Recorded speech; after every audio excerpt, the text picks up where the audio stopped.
just dive into this little project right now. We just purchased this 1895 home here in the little town of Escanaba, Michigan, up in the Upper Peninsula of Michigan.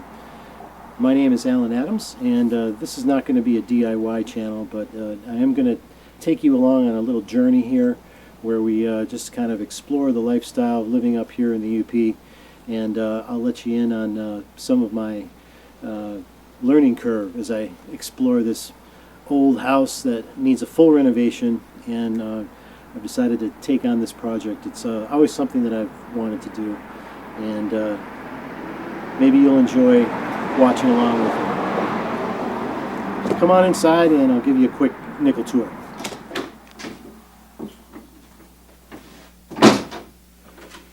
What, did you hear that traffic out there? It's madness today.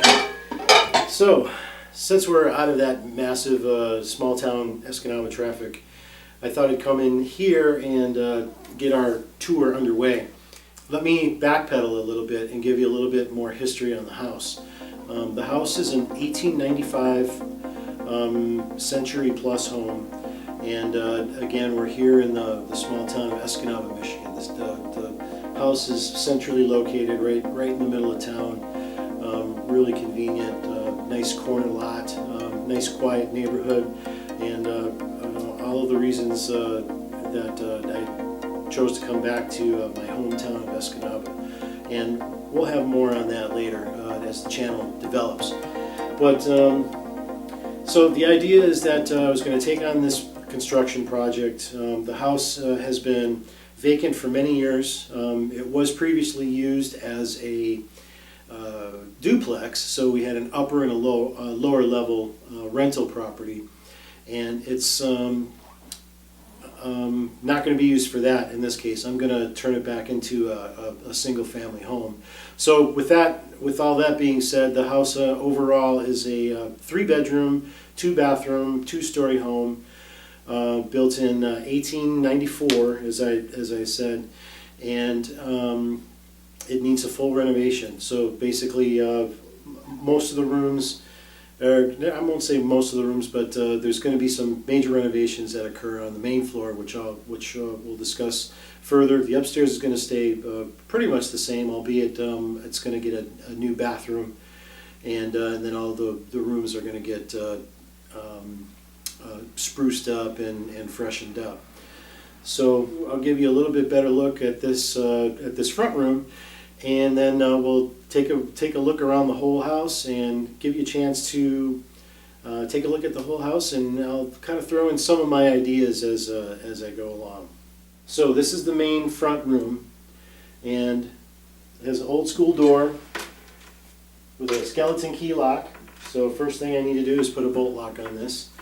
All the windows in the home are pretty much original. There's some storm windows on the house, which I think were added later, but eventually all the windows are going to have to be replaced.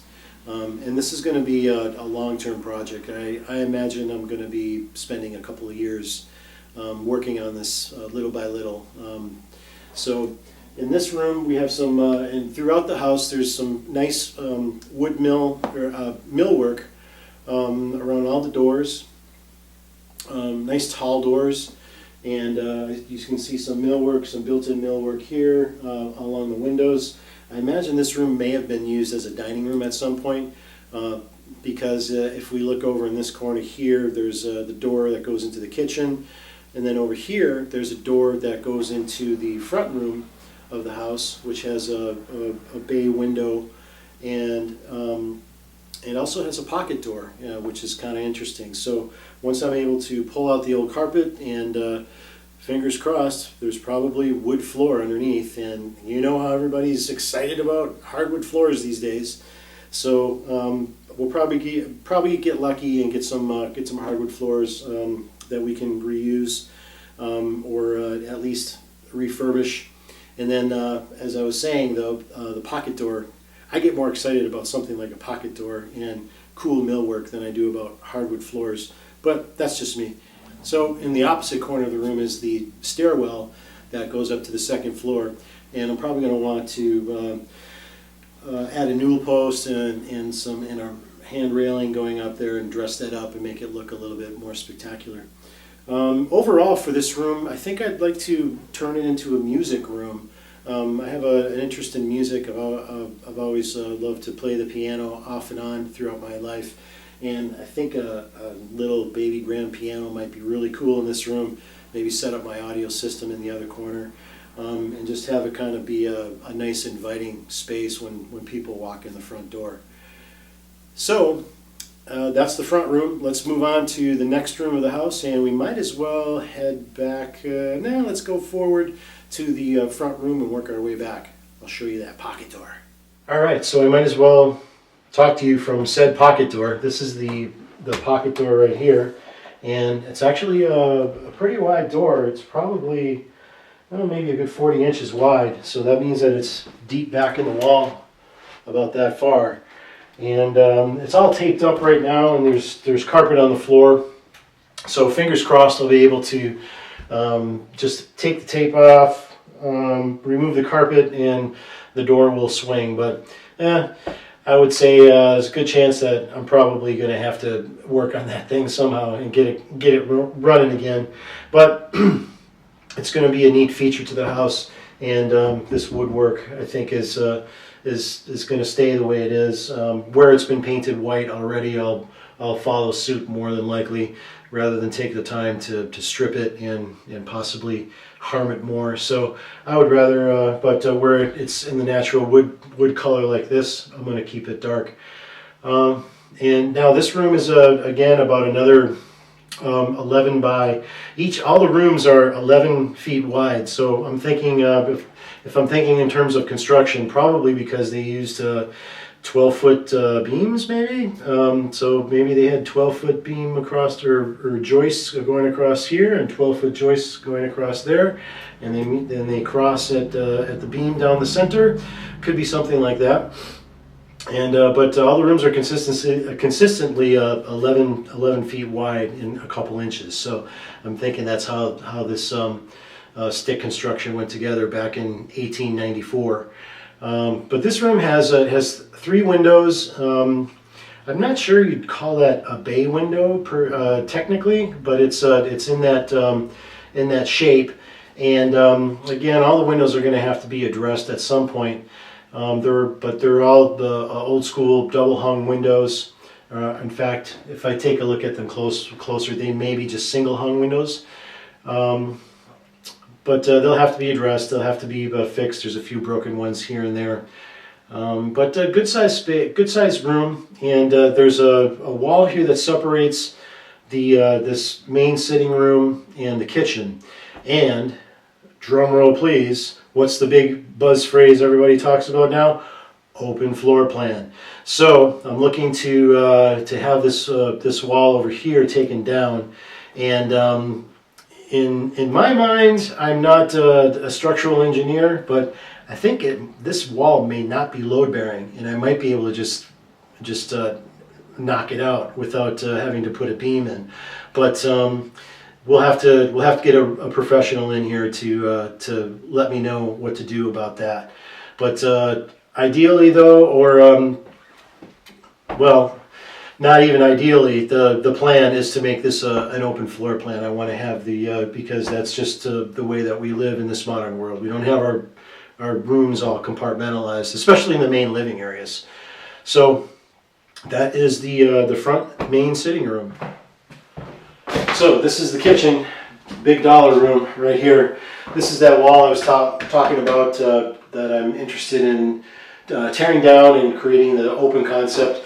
It's another 11 by 13 or so size room. Has not been renovated at least since the 60s, as far as I can tell, maybe even the 50s. The appliances, the stove is, I don't know, maybe I can find out exactly how old it is, but it's old and it needs to go. Some people get really excited about those old appliances and want to refurbish them and reuse them, but to me, I'd just rather buy something new and have it be reliable and not have to worry about old technology. And so the cabinetry, everything in here is going to come out. Probably going to change the floor plan. Well, definitely going to change the floor plan of the room, and likely put in an island with the kitchen sink in the island. There's some neat qualities to the room right now that I might like to keep, or at least reflect in the new renovation. The color scheme is this green and white color scheme, which the overall house has a green and white color scheme. And I'm wondering if maybe they were Michigan State fans. I don't really get into the Michigan State versus Michigan argument. That's not my cup of tea, but I do. I like the dark ceiling. I think it's kind of a neat thing. Except I think I'm going to change the color palette to a blue and white scheme versus the green and white. So it'll be a little bit of a reflection of what's happened here in the past. Over on the far corner is the back door entry that comes off the backyard, leads out to the garage, and then next to that there's a small doorway. Don't understand why they put a full-size doorway right next to this small doorway. Might have to have a structural engineer look at that, see if there was a reason for doing that. But obviously I would like to make that doorway a full-size doorway, because I do bump my head when I go in there. I have to duck my head to go in, and that leads to a small bathroom. That whole bathroom area is going to be renovated. My intention is to put a main floor laundry along with an ensuite bathroom that will line up with the back bathroom, and you'll be able to access the room from the kitchen. So that would be the main floor bath for the main floor, as well as the laundry space. So you don't have to go down to the basement to do the laundry. That's kind of a big thing for me. I think that's if I decide to live in this house for many years to come, I'd like to be able to stay on the main floor, not have to go down to the basement to do laundry. So the kitchen sink is really interesting. It's the old, I guess you would call it a farmhouse style sink. It's got the drip sections molded right into it. It's a porcelain coated, probably galvanized steel, something like that. I might like to take that, and there's actually two of them in the house. There's one on the upstairs as well, where they used to have the second floor. The second floor rental, so which has a kitchenette up there. So I think that one up there is smaller. I might like to use that one in the laundry room. Use that as the laundry room sink. They're in pretty good shape, and I think it would be nice to keep those in the house somewhere. Albeit, I don't think I'm going to use it in the new kitchen. I believe I'm going to put newer technology into the new kitchen. The woodwork is very interesting. These old cupboards, and the little latch system that they have on the handles. The millwork is nice. I mean, these are obviously in their day well-constructed cabinets, and you probably don't find anything like this around anymore. It'll be interesting tearing them down. I may try to preserve them and pass them on to somebody else who might want them. I'm ready to take it into the 21st century. 21st century. So this is the kitchen, and the big thing is going to be seeing about this wall. Now, right now, I see that there's already a door framed in this wall, and it was covered up on the opposite side, which is the front sitting room. And it was covered up really well. I mean, if you were to look at that wall from the other side, you wouldn't be able to tell that there was ever a door there. But for some reason, on this side, they just kind of put some wood paneling on it, and left the door frame where it is.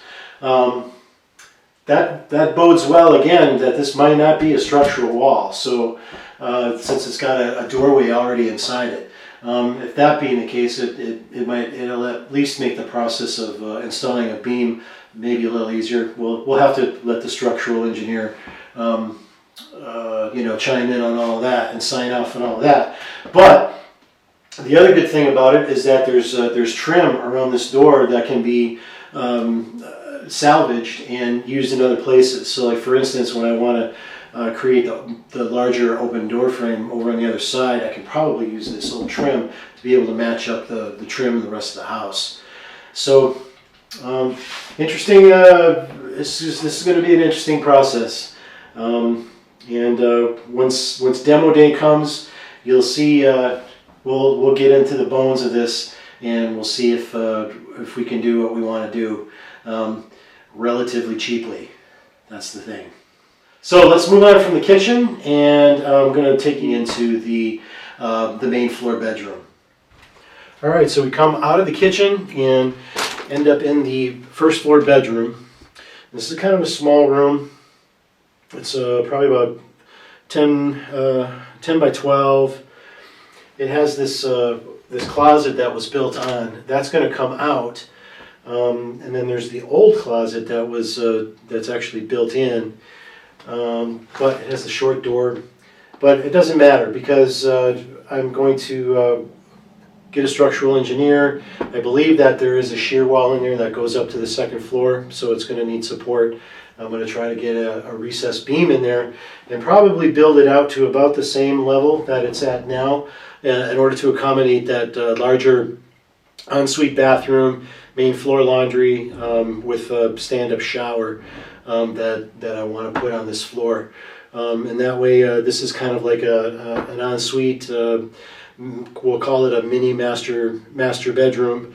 It also has the bay window style framing on this side of the house. This room will have a couple different challenges associated with it. I pulled up the edge of the carpet, and it looks like there's some possibly some old asbestos tile that's down on the floor here. So probably going to have an asbestos crew come and take that out.